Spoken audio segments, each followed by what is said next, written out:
જય સ્વામિનારાયણ.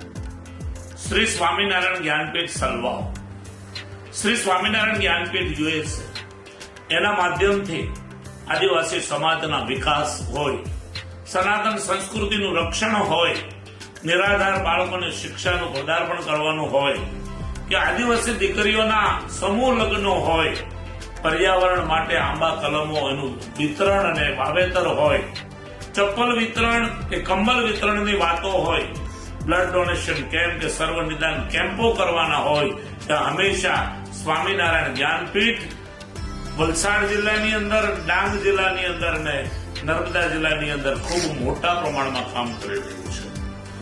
અનેક મંદિરોના નિર્માણો જે સંસ્થા દ્વારા થયા છે સનાતન સંસ્કૃતિના કેવળ ને કેવળ રક્ષણ માટે, એ જ રીતે સ્વામિનારાયણ જ્ઞાનપીઠના માધ્યમથી દર વર્ષે આદિવાસી દીકરીઓના સમૂહ લગ્નનું ભવ્ય અને દિવ્ય આયોજન કરવામાં આવે છે.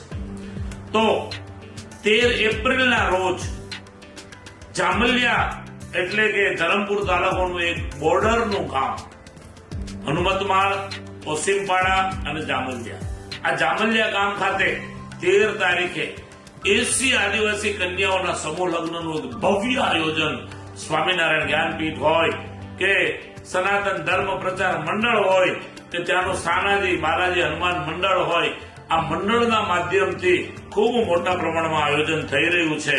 મારે ભક્તોને કહેવું છે કે આદિવાસી દીકરીઓ નથી, આ દીકરીઓ આપણી જ છે. એ કોઈ કારણોસર ગરીબ પરિવારની અંદર જન્મી છે, પણ એ આપણો જ પરિવાર છે.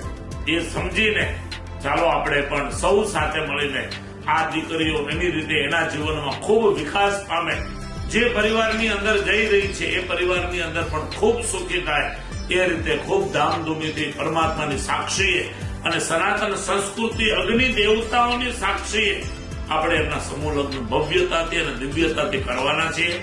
તો મારી આમ જનતાને પણ આમંત્રણ છે, આપ બી આ લગ્નમાં પધારો. આપની યથાશક્તિ અમારી આ દીકરીઓને કન્યાદાન રૂપે આપ જે કંઈ આપી શકો તે આપો અને એના આશીર્વાદ પ્રાપ્ત કરો. ફરીવાર ભગવાનના ચરણોમાં એક પ્રાર્થના કરું છું કે 13 એપ્રિલના રોજ યોજાનાર શ્રી સ્વામિનારાયણ જ્ઞાનપીઠ સલવાવ આયોજિત આદિવાસી સમૂહ લગ્નની અંદર દરેક ભક્તો દાતાઓને મારું ખૂબ ભાવભીનું હાર્દિક આમંત્રણ છે અને આપણે એ રીતે પણ આ દીકરીઓના આશીર્વાદ લઈએ અને સનાતન સંસ્કૃતિનું એક આદર્શ રક્ષણનું કામ કરીએ. ભગવાન સૌને ખૂબ સારી શક્તિ આપે આવી એ પ્રાર્થના સાથે ફરીવાર સૌને ખૂબ ભાવથી જય સ્વામિનારાયણ.